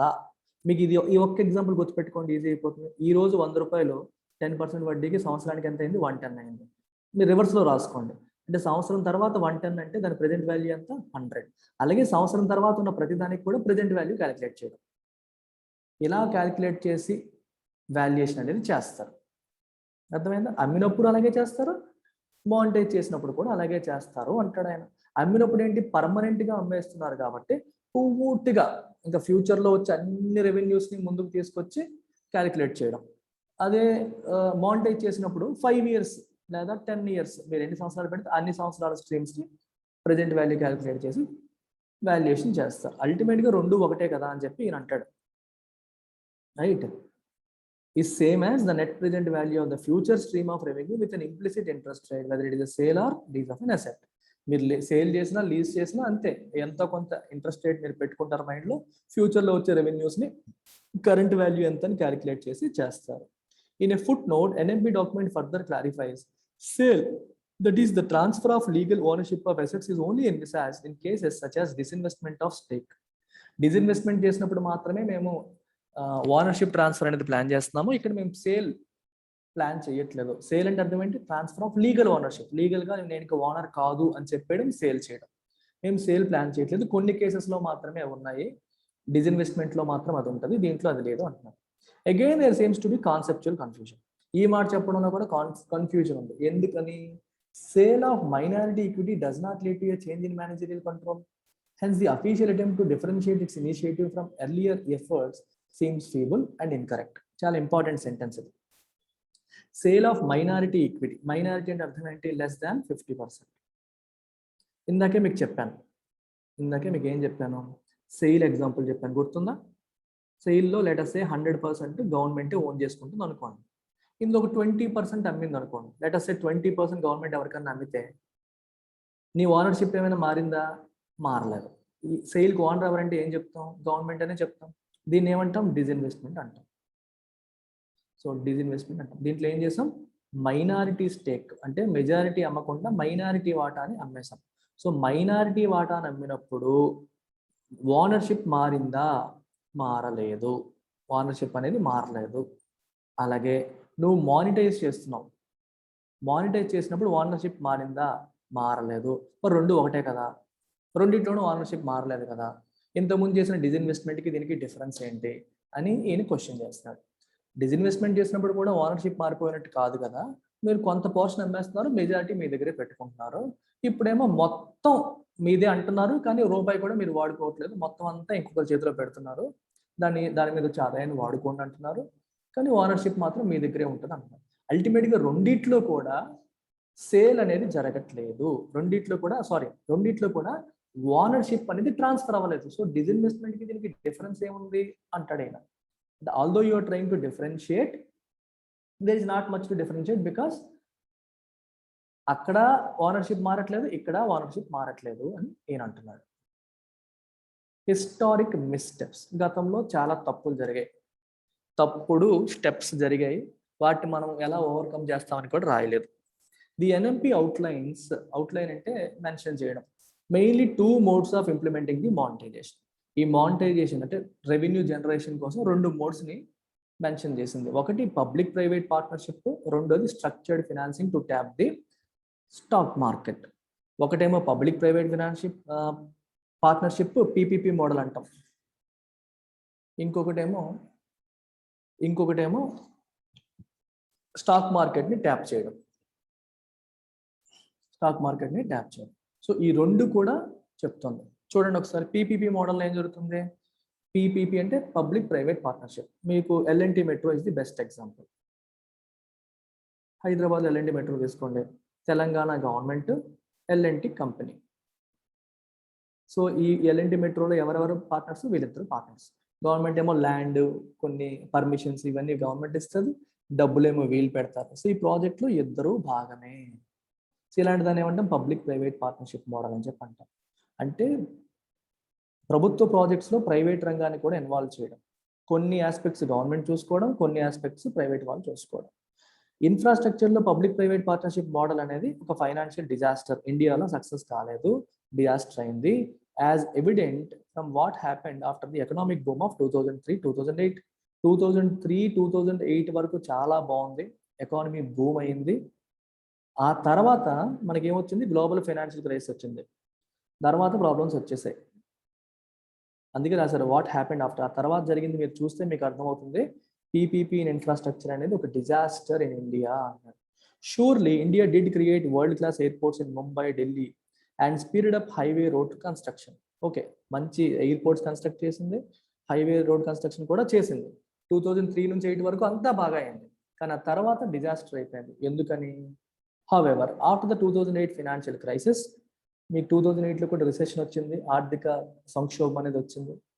అండ్ వరల్డ్ ఎకానమీ యొక్క ట్రేడ్ ప్లమెట్ పడిపోయింది, వ్యాపారాలన్నీ పడిపోయాయి. అండ్ ఇండియా యొక్క జీడిపి గ్రోత్ ఏమైంది, స్లో డౌన్ అయిపోయింది. అండ్ డిమాండ్ని హర్ట్ చేసింది. ఇప్పుడు జీడిపి స్లో డౌన్ అయ్యిందంటే అర్థం ఏంటి? డిమాండ్ తగ్గిపోయింది, వస్తువులకి డిమాండ్ తగ్గిపోయింది. వస్తువులకి డిమాండ్ తగ్గిపోతే ఏమవుతుంది, సేల్స్ తగ్గిపోతాయి. కంపెనీస్, డిఫరెంట్ ప్రైవేట్ కంపెనీస్ యొక్క సేల్స్ తగ్గిపోతాయి. సేల్స్ తగ్గిపోతే వాళ్ళ యొక్క రెవెన్యూస్ తగ్గిపోతాయి, కంపెనీ యొక్క ఆదాయం తగ్గిపోతాయి. సో తద్వారా వాళ్ళ ప్రాఫిట్స్ కూడా తగ్గిపోతాయి. కాబట్టి వాళ్ళు బ్యాంకులకి లోన్స్ తీసుకొని ఉంటారుగా కంపెనీస్, ఆ లోన్స్ కట్ అయిన ఈఎంఐస్ కూడా సరిగ్గా కట్టలేరు. కట్టలేకపోవడం వల్ల ఎన్పిఎస్గా మారిపోతారు, నాన్ పర్ఫార్మింగ్ అసెట్స్ కింద మారిపోతారు. ఎప్పుడైతే మార్కెట్ బాగాలేదో, సేల్స్ తగ్గిపోయాయో, రెవెన్యూ తగ్గిపోయిందో, ప్రాఫిట్స్ తగ్గిపోయాయో, బ్యాంకులు కట్టాల్సిన లోన్స్ కట్టలేకపోతున్నారో, దెన్ దే బికమ్ ఎన్పిఎస్. అదే జరిగింది. Many PPP projects fail to repay bank loans కట్టలేకపోయాయి. Banks were holding the non performing assets. Banks అన్ని కూడా ఈ అసెట్స్ని పెట్టుకొని కూర్చున్నాయి. నాన్ పర్ఫార్మింగ్ అసెట్స్ అంటే అర్థం ఏంటి? Loans which are not giving you revenue. నీకు రెవెన్యూ ఇవ్వని లోన్స్ కింద మారిపోయాయి. Further, as the bulk of the lending was to politically connected corporate houses and firms, ఈ లెండింగ్ అంతా ఎవరికి జరిగాయి? బ్యాంక్స్ ఎవరికి ఇచ్చాయి? పొలిటీషియన్స్తో మంచి కనెక్షన్స్ ఉన్న కార్పొరేట్ హౌసెస్కి ఇచ్చేసాయి. వాళ్ళని ఏమన్నారు? బాలీగార్క్స్ అని చెప్పి అన్నారు. ఇలాంటి వాళ్ళకి ఎక్కువగా ఇచ్చేయడం వల్ల debt resolution came in the cross hairs of the political and banking system. Debt resolution కూడా జరగలేదు. ఇద్దరి మధ్యలో ఒక రకంగా బ్యాంకింగ్ సిస్టంలోను అండ్ పొలిటికల్ సిస్టంలోను మీకు ఏమంటే చెప్తాను నేను, ఒక నిమిషం. ఇన్ ది క్రాస్ హెయిర్స్ అంటే ఇట్స్ అన్ ఇడియం బేసికల్గా. If something is in the cross hairs, so they try to, ఏం చెప్పాలి మీకు, they try to attack you, they try to catch you, they try to stop you. అందరూ నిన్నే criticise చేస్తారు అనే situation. Debt resolution చేసేటప్పుడు ఈ పొలిటీషియన్స్ వీళ్ళందరూ ఇన్వాల్వ్ అయిపోయి ఉన్నారు. సో ఒకరినొకరిని క్రిటిసైజ్ చేసుకునే సిచ్యువేషన్కి అది వచ్చేసింది. అర్థమైందా? Corporate houses and firms, the bulk of the lending was to politically connected corporate houses and firms. Debt resolution came in the crosshairs of political and banking system. వాటి మధ్యలో నలిగిపోయింది అనేటట్టుగా మీరు తీసుకోవచ్చు. వాళ్ళ యొక్క క్రిటిసిజం అంటే విమర్శకి లోన్ అయింది అని మనం తీసుకోవచ్చు. విమర్శకి లోన్ అయింది అని మనం చెప్పవచ్చు. India is still reeling from the legacy of that period. Reeling from అంటే సఫరింగ్ ఫ్రమ్ అని, అంటే అప్పుడు జరిగిన తప్పులకి ఈ రోజుకి అనుభవిస్తున్నాను. For example, I'm reeling under financial stress. ఈ ఫైనాన్షియల్ స్ట్రెస్ కింద నేను బాధపడుతున్నాను, సఫర్ అవుతున్నాను. అలాగే ఇక్కడ India has been reeling from the legacy of that period without any easy and credible solutions in sight. అప్పుడు జరిగిన తప్పులకి ఎప్పటికి కూడా సఫర్ అవుతుంది. ఎప్పటికీ ఆ ఎన్పిఎస్ అలాగే ఉండిపోయాయి, డెట్ రిజాల్వ్ అవ్వలేదు, బ్యాంకులు ఎప్పటికి కూడా డబ్బులు రికవర్ చేయలేకపోయాయి. దానివల్ల ఎప్పటికీ సొల్యూషన్స్ ఏమి దొరకట్లేదు. Any credible solutions are not in sight. కనుచూపు మేరలో ఎటువంటి సొల్యూషన్ కూడా దొరికి రావట్లేదు. బ్యాంకులన్నీ ఇప్పటికీ సఫర్ అవుతూనే ఉన్నాయి. సెకండ్ ఆస్పెక్ట్ అంటే ఇదంతా ఎందుకు చెప్పారంటే పబ్లిక్ ప్రైవేట్ పార్ట్నర్షిప్ మోడల్ అనేది అనుకున్నంతగా సక్సెస్ కాలేదు. ఇంతకుముందు అలాగే చేశారు. ఈ పొలిటీషియన్స్ వాళ్ళకి తెలిసిన వాళ్ళతోనే గవర్నమెంట్ కి కాంట్రాక్ట్స్ ఇప్పించేశారు. ఇద్దరు కలిపి బ్యాంకుల దగ్గరికి వెళ్ళి లోన్లు తీసేసుకున్నారు. బాగున్నప్పుడంతా బాగుంది. తర్వాత ఈ ప్రాజెక్ట్స్ అన్ని బ్యాంకులకు లోన్లు రీపే చేయలేక చేతులు ఎత్తేసారు. బ్యాంకులకి ఎన్పిఎల్ పెరిగిపోయాయి. అందువల్ల పీపీపీ మోడల్ మన దేశంలో డిజాస్టర్ అయింది అని చెప్పాడు. సెకండ్ది ఇన్ఫ్రాస్ట్రక్చర్ ఇన్వెస్ట్మెంట్ ట్రస్ట్. సెకండ్ ఏంటంటే స్టాక్ మార్కెట్కి సంబంధించింది. దానికోసం ఉన్న ఈ మెథడ్ ఏంటంటే ఇన్ఫ్రాస్ట్రక్చర్ ఇన్వెస్ట్మెంట్ ట్రస్ట్. దీనికి అదేంటో ఒకసారి చూసాను. ఇప్పుడు let us say again I take the example of railway station. Railway station example తీసుకుంటాను. నాకు ఫ్యూచర్లో రైల్వే స్టేషన్లో 1 year 2 years నాకు రెవెన్యూ వస్తుంది. 1 crore 2 crores 3 crores what ever is that. నాకు ఈ రైల్వే స్టేషన్ నుంచి రెవెన్యూ వస్తుంది అనుకోండి. నేనేం చేస్తానంటే I will create A I infrastructure investment trust create చేశాను.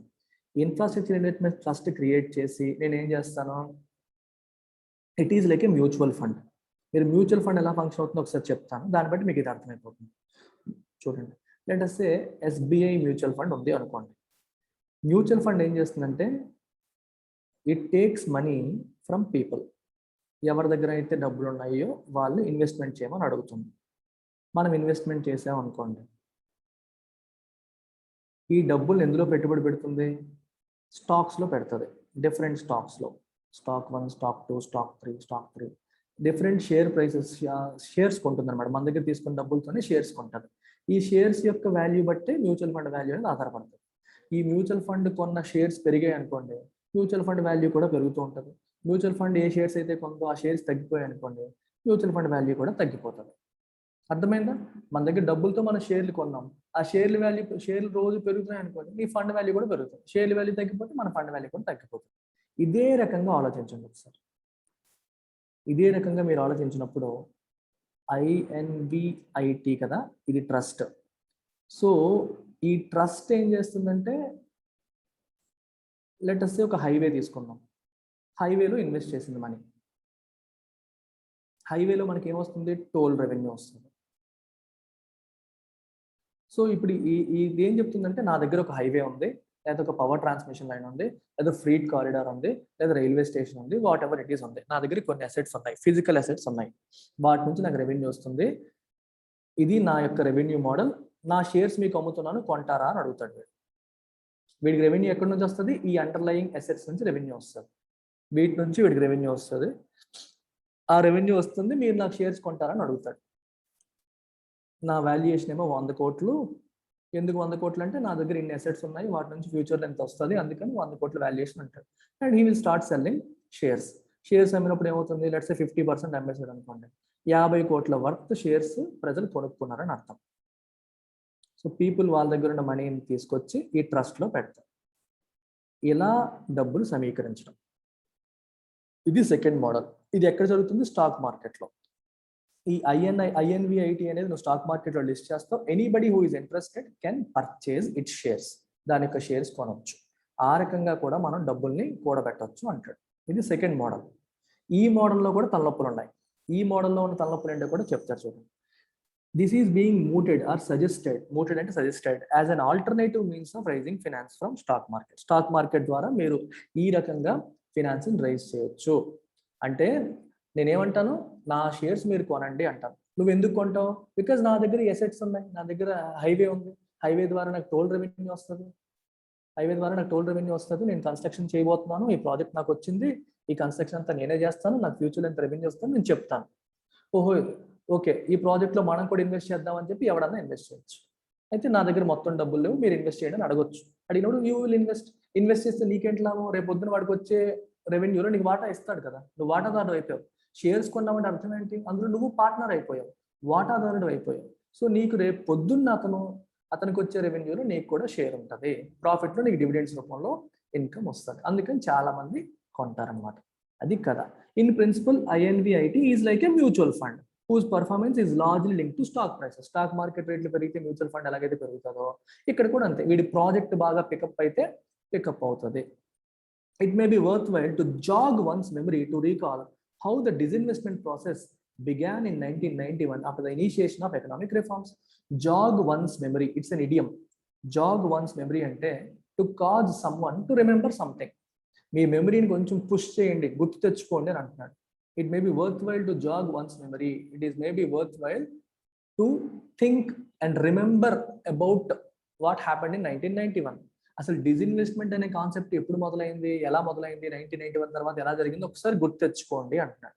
రిఫార్మ్స్ వచ్చిన తర్వాత it was by offloading bundles of shares of public sector enterprises to financial institution UTI.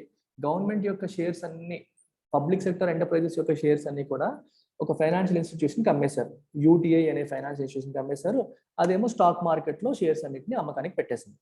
ఆ రకంగా వీళ్ళ షేర్స్ అన్ని కూడా ఆఫ్లోడ్ చేసింది గవర్నమెంట్. డిజిన్వెస్ట్మెంట్ ప్రాసెస్ అనేది కిక్ స్టార్ట్ చేసింది. డిజిన్వెస్ట్మెంట్ అర్థం ఏంటి? ప్రభుత్వం తన వాటాను అమ్మేయడాన్ని డిజిన్వెస్ట్మెంట్ అంటాం.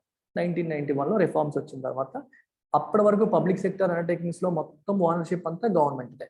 ఆ తర్వాత గవర్నమెంట్ మెల్లమెల్లగా, కాంగ్రెస్ గవర్నమెంట్ మెల్లమెల్లగా వాటాను అమ్మడం అనేది మొదలుపెట్టింది.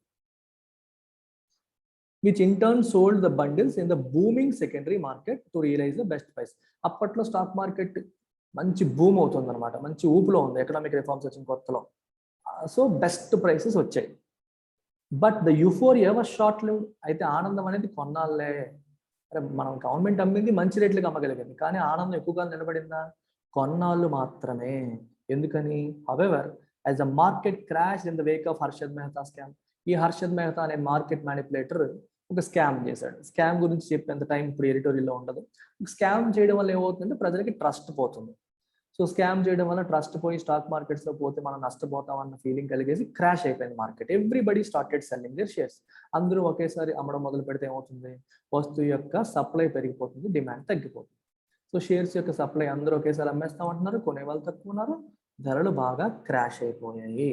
and stalling and discrediting the disinvestment process for almost the entire decade. Next 10 ఏళ్ళకి కూడా ఈ డిజిన్వెస్ట్మెంట్ ప్రాసెస్ మరి జరగలేదు.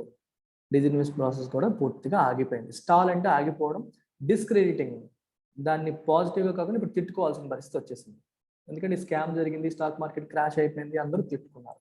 సో అంటే మీకేంటి ఇక్కడ అల్టిమేట్గా ఇక్కడ చెప్తున్న ఆబ్జెక్టివ్ ఏంటంటే it's a negative event. Disinvestment start చేసాము, ఒక ఫస్ట్ కొన్నాళ్ళ వరకు బాగానే ఉంది, తర్వాత స్టాక్ మార్కెట్ క్రాష్ అయిపోయింది. అంటే మార్కెట్ బాగున్నప్పుడు మీకు బాగుంటుంది, కానీ మార్కెట్ క్రాష్ అయిపోతే దీనివల్ల మీకు నష్టం జరుగుతుంది, మంచి రేట్లు రావు అనేది నేను ఉద్దేశం. Hence it may be worth learning the lessons from the historical mistakes before getting enamoured by with the idea all over again by the current stock market boom. ఇప్పుడు కూడా స్టాక్ మార్కెట్ బాగా పెరిగిపోతుంది అనే ఉద్దేశంతో సీన్లోకి ఎంటర్ అయిపోవద్దు.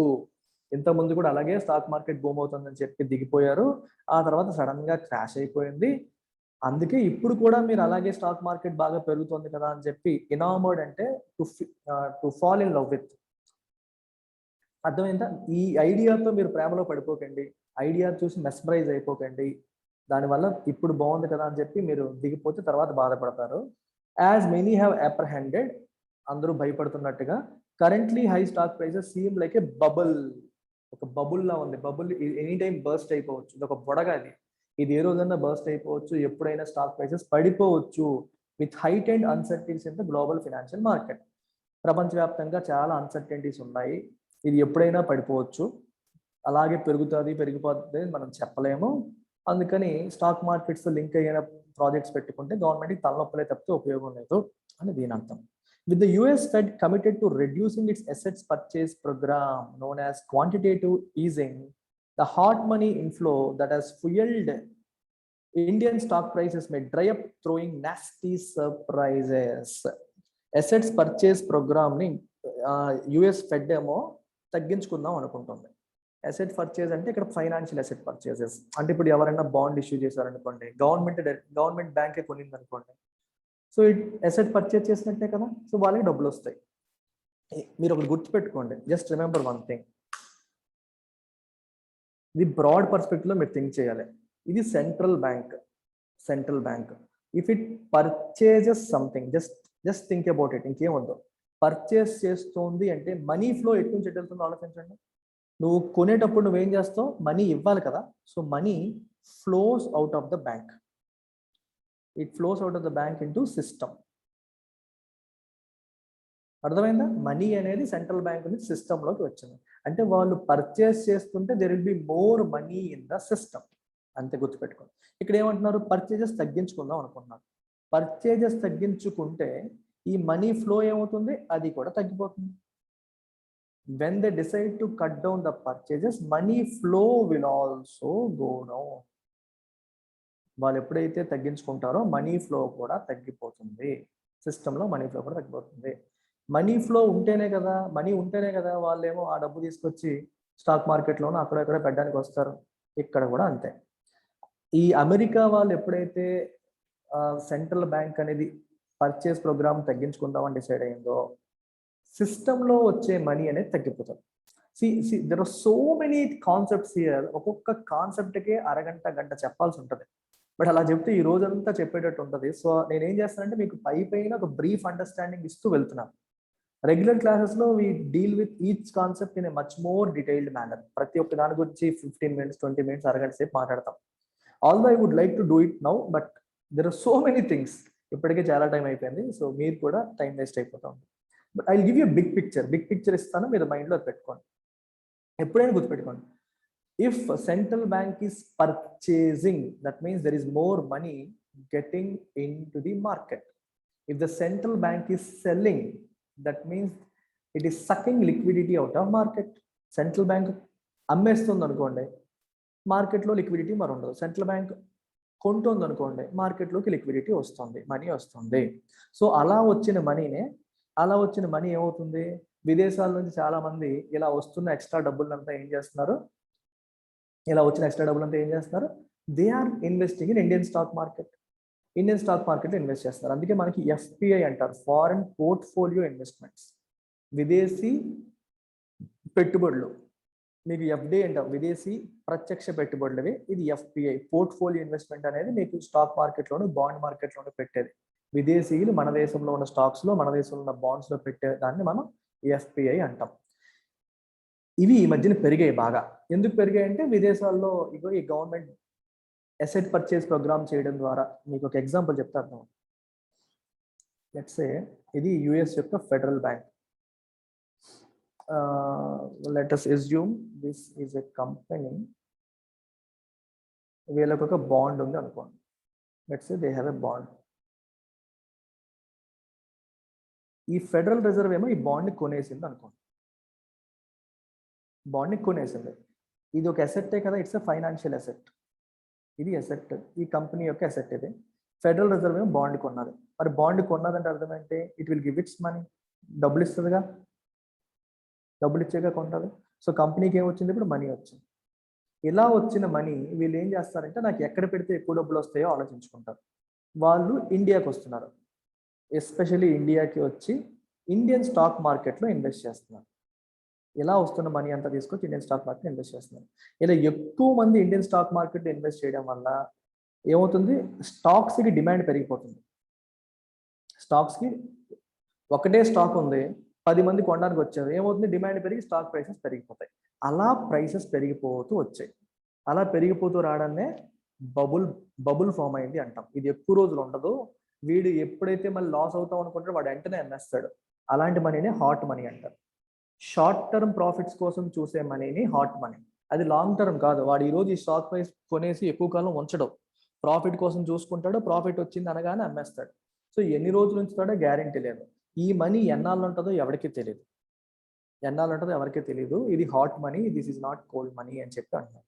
ఈ hot money inflow అనేది ఇకపై ఉండకపోవచ్చు, ఇట్ మే డ్రై అప్, తగ్గిపోవచ్చు.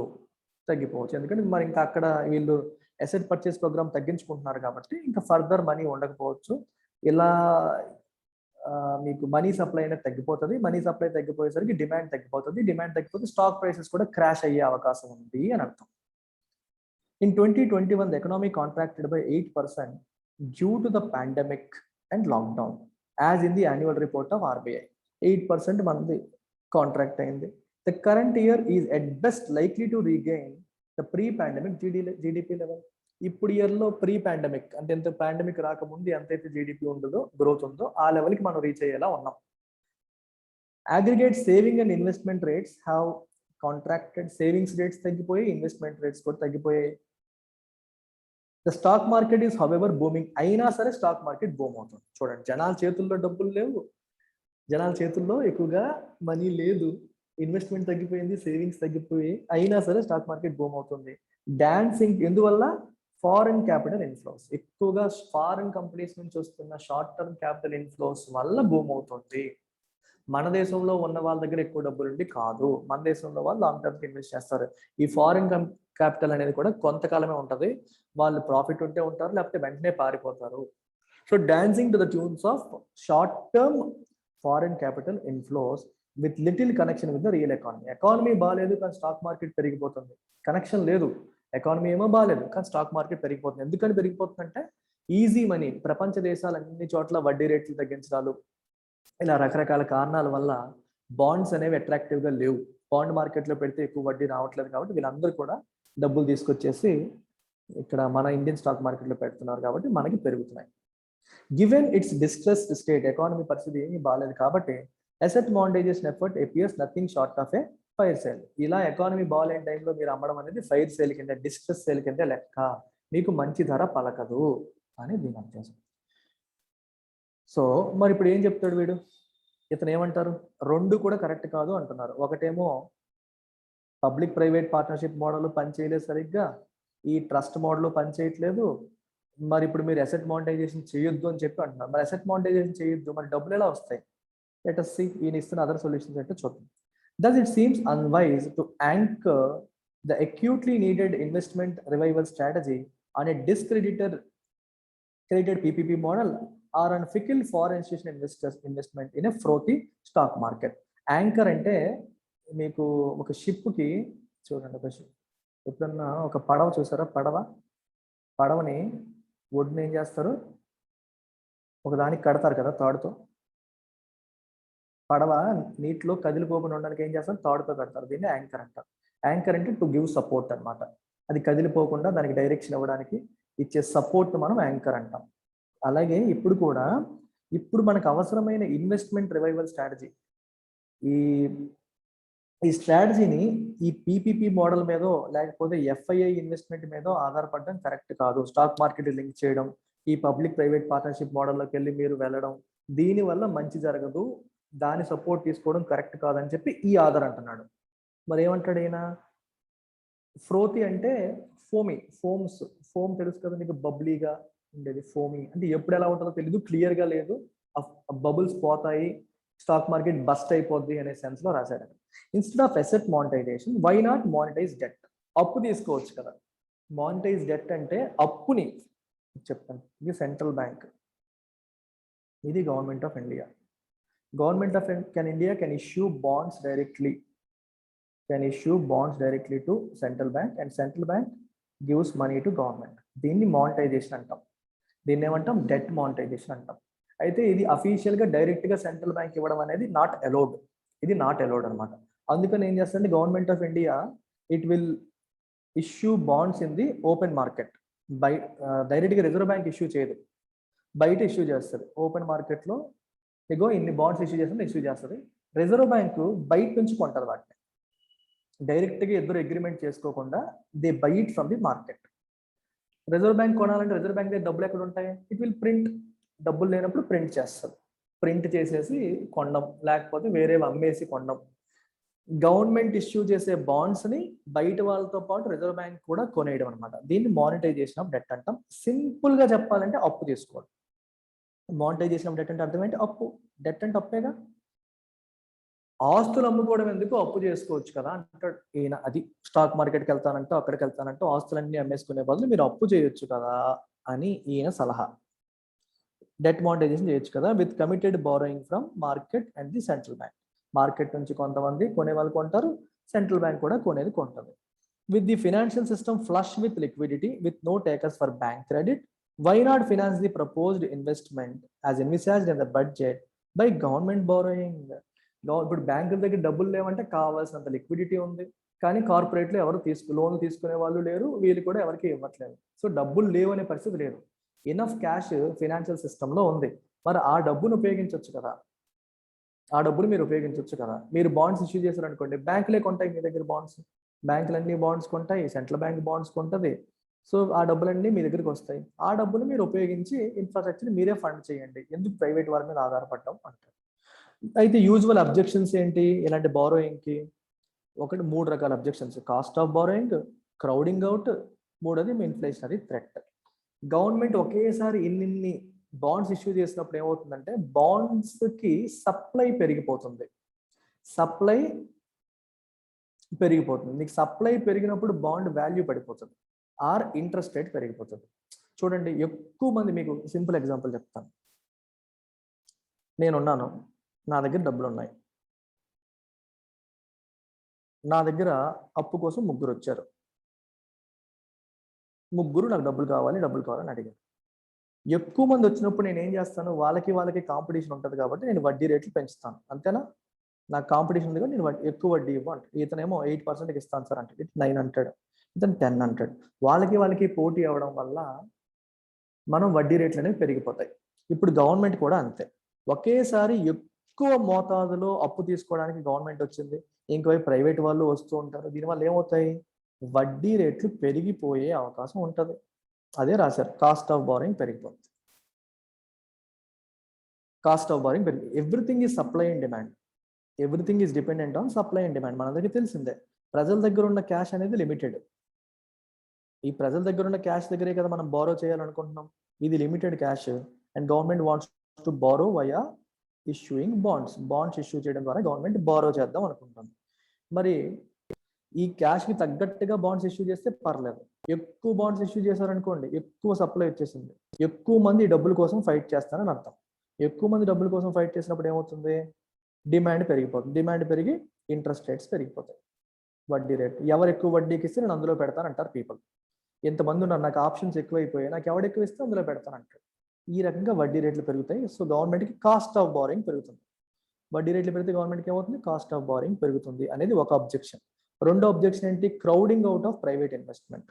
ఇప్పుడు గవర్నమెంటే ఇంత డబ్బులు తీసేసుకుంటే, అంటే ప్రజల దగ్గర ఉన్న డబ్బులన్నీ గవర్నమెంటే తీసేసుకుంటే అప్పుల రూపంలో, బాండ్స్ రూపంలో, మరి ప్రైవేట్ కంపెనీస్కి డబ్బులు రావాలంటే ఎలా వస్తాయి, రావు.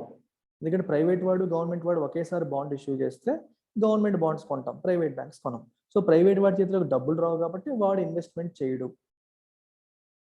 డబ్బులు ఉంటే కదా ఇన్వెస్ట్మెంట్ చేస్తాడు, డబ్బులు లేకపోతే పెట్టుబడులు ఎలా పెడతాడు? ప్రైవేట్ ఇన్వెస్ట్మెంట్ అంటే అర్థం ఏంటి, ఏదన్నా కొత్త ప్రాజెక్ట్స్లో వాళ్ళు ఇన్వెస్ట్ చేయడం, కొత్త ప్రాజెక్ట్ స్టార్ట్ చేయడానికి ప్రైవేట్ ఇన్వెస్ట్మెంట్ అంటాం. అది చెయ్యరు. అది కూడా అనదర్ అబ్జెక్షన్. గవర్నమెంట్ ఎక్కువగా బారో చేయడం వల్ల ప్రైవేట్ వ్యక్తులకి బారో చేసే అవకాశం ఉండదు, వాళ్ళు ఇన్వెస్ట్ చేసే అవకాశం ఉండదు అనేది second objection.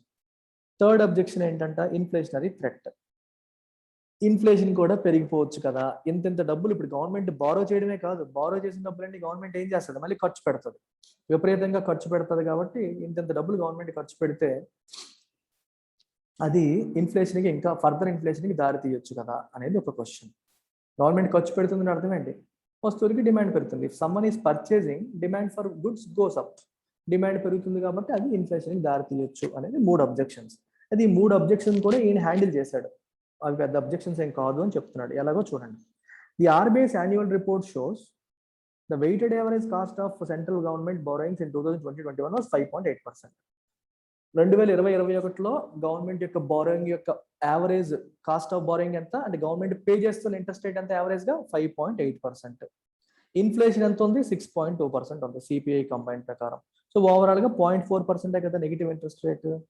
Negative real interest rate చూడండి, real interest rate is nothing but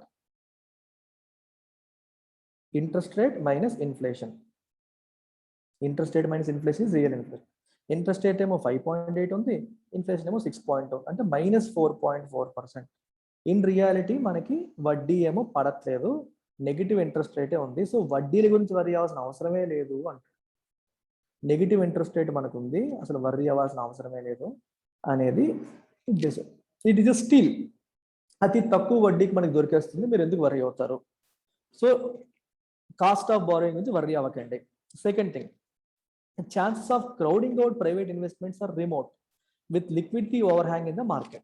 private investment అవ్వదు అని భయపడాల్సిన పని లేదు, ఎందుకంటే ప్రైవేట్ సెక్టార్కి మనీ కావాలి. అసలు బ్యాంకుల దగ్గర కావాల్సినంత మనీ ఉంది ఇప్పుడు. లిక్విడిటీ ఓవర్ హ్యాంగ్ అంటే అవసరమే, మనకి ఎంత అవసరమో అంత మనీ కూడా బ్యాంకుల దగ్గర ఉంది. ప్రైవేట్ సెక్టర్ వాడు ఎప్పుడు లోన్ కావాలని ఇవ్వడానికి బ్యాంకులు రెడీగా ఉన్నాయి. They have lots of cash. Government borrow చేయడం వల్ల ప్రైవేట్ కంపెనీలకి అప్పులు రావు అనే భయపడాల్సిన అవసరం లేదు. Banks are flush with cash. So crowding out అయిపోతుంది అని భయపడాల్సిన పని లేదు. మూడోది, inflation risk is also limited with little aggregate demand pressures. అంటే ఓవరాల్గా మార్కెట్ డౌన్లో ఉంది. స్టాక్ ఓవరాల్గా చూడండి, మనకి ప్రజలందరి దగ్గర డబ్బులు తక్కువ ఉన్నాయి, ఇన్కమ్ లెవెల్స్ తక్కువ ఉన్నాయి, హెల్త్ కోసం ఖర్చులు అవుతాయేమోనో, లేకపోతే ఉద్యోగాలు లేకో రకరకాల కారణాల వల్ల పర్చేజెస్ తగ్గిపోయాయి. సో ఓవరాల్గానే డిమాండ్ తక్కువ ఉంది కాబట్టి ఇన్ఫ్లేషన్ కూడా కంట్రోల్ అయిపోతుంది ఫ్యూచర్లో, ఇన్ఫ్లేషన్ రిస్క్ కూడా పెద్దగా లేదు అంటారు. The rising public debt to GDP ratio is often red flagged as a potential risk to rating downgrade by bond rating agencies. జనరల్గా ఏంటంటే ఏ గవర్నమెంట్ అయినా అప్పులు ఎక్కువగా తీసుకుంది అనుకోండి, వీళ్ళు public debt to GDP ratio చూస్తారు. అంటే ఎంత డెట్ ఉంది, ఎంత అప్పు ఉంది, ఓవరాల్ జీడిపి ఎంత ఉంది, జీడిపిలో అప్పుల భాగం ఎంత అని క్యాలిక్యులేట్ చేస్తారు. ఇది ఎక్కువగా ఉంటే మనకి international rating agencies like Moody's కానీ, మనకి ఈ ఫిచ్ కానీ, ఇవన్నీ ఏం చేస్తాయి, ఈ ఇంటర్నేషనల్ రేటింగ్ ఏజెన్సీస్ అన్ని ఏం చేస్తాయంటే మనకి రేటింగ్ డౌన్ గ్రేడ్ చేస్తాయి. ఇండియా యొక్క క్రెడిట్ రేటింగ్ పడిపోతే ఫ్యూచర్లో ఇన్వెస్ట్మెంట్స్ తగ్గిపోయే అవకాశాలు ఉంటాయి కదా అని అదొక నెగిటివ్ ఆస్పెక్ట్ ని మాట్లాడుతున్నారు, రెడ్ ఫ్లాగ్ చేస్తారని చెప్తున్నారు. If debt is productively use to expand GDP, అయితే తీసుకున్నప్పని మనం దాచుకోం కదా, తీసుకున్నప్పుడు మనం ఏం చేస్తాం, జీడిపి ఎక్స్పాండ్ చేయడానికి ఉపయోగిస్తాం. చూడండి, ఇది పబ్లిక్ డెట్ బై జీడిపి అన్నాం. నువ్వేమో 100 కోట్లు అప్పు తీసుకున్నావు అనుకో, 100 కోట్లు అప్పు తీసుకొని 120 కోట్లు జీడిపి అంటే గుడ్స్ అండ్ సర్వీసెస్ ని ప్రొడ్యూస్ చేసావు అనుకో, తప్పే ఉంది.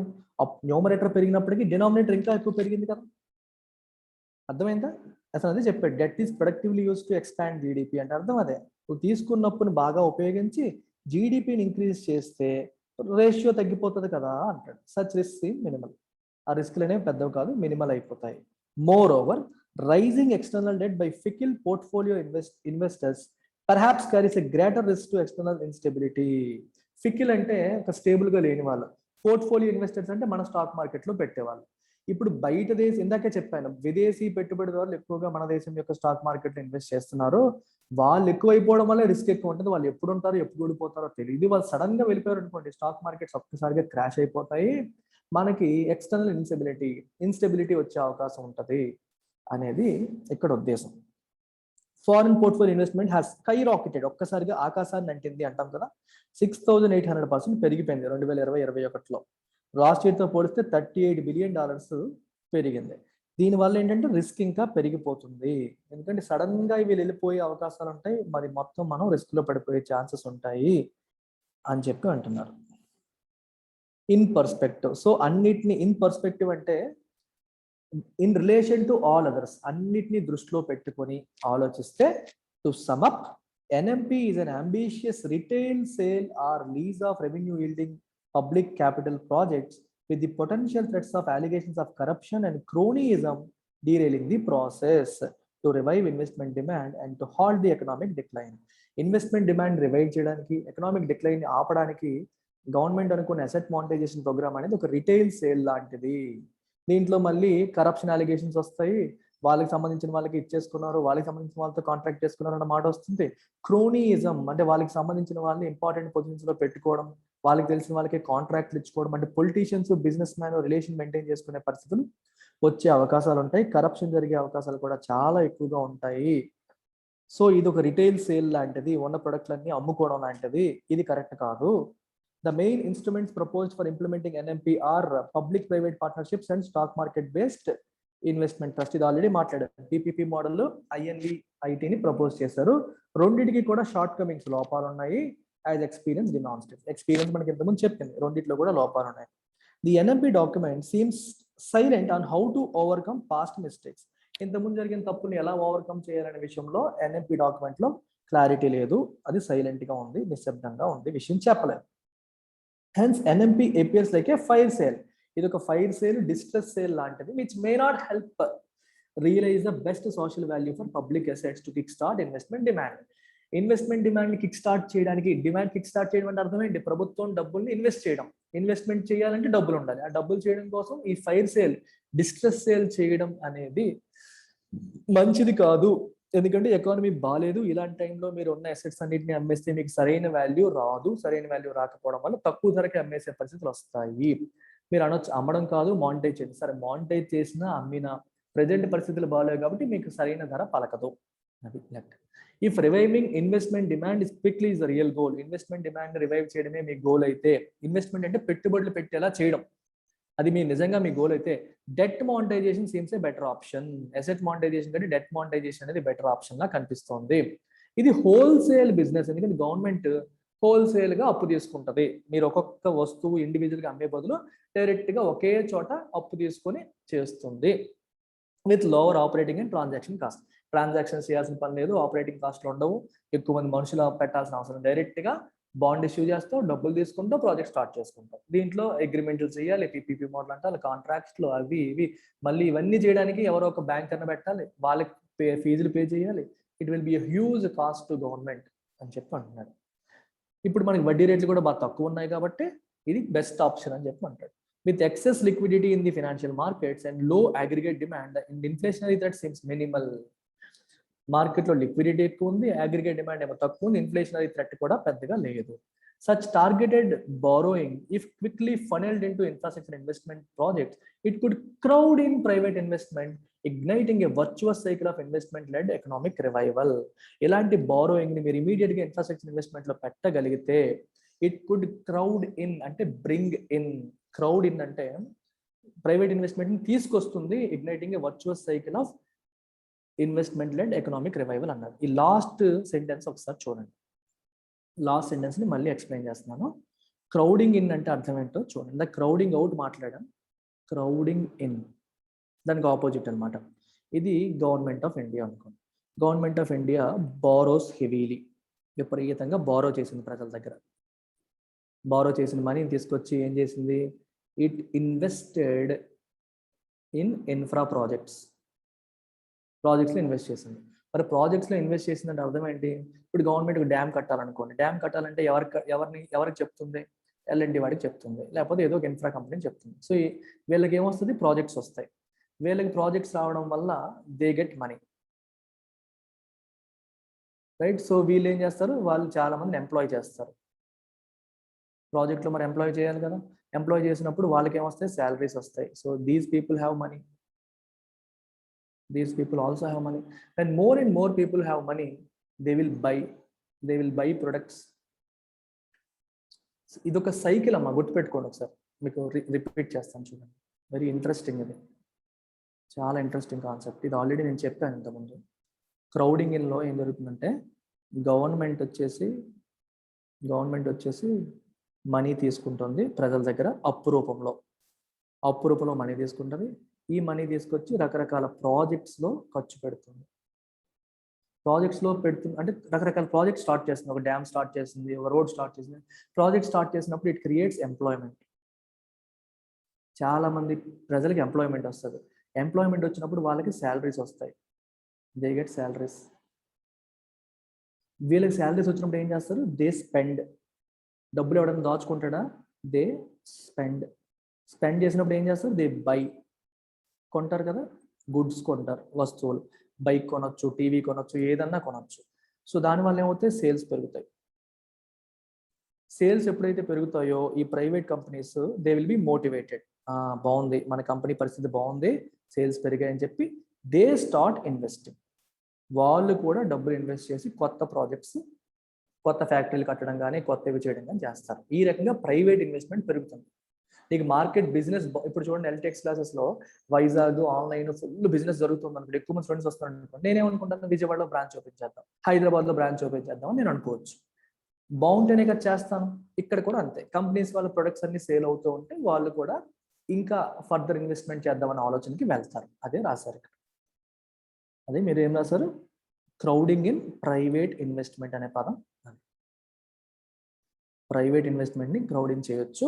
So it's a positive sign. వీళ్ళు మళ్ళీ ఇన్వెస్ట్ చేస్తారు, ఇన్వెస్ట్ చేయడం వల్ల మళ్ళీ ఇంకెంతో మందికి ఎంప్లాయ్మెంట్ వస్తుంది, వాళ్ళ దగ్గర మళ్ళీ డబ్బులు పెరిగితే వాళ్ళు మళ్ళీ కొంటారు, మళ్ళీ కొనడం వల్ల వీళ్ళ చేతులకి వీళ్ళకి మళ్ళీ సేల్స్ పెరిగితే మళ్ళీ డబ్బులు వస్తే మళ్ళీ ఇన్వెస్ట్ చేస్తారు. ఒక పాజిటివ్ సైకిల్ మనకు వస్తుంది, ఎకానమీ రివైవ్ అవుతుంది అని దీని అర్థం. So huge editorial with lot of technical jargon. Take care, bye.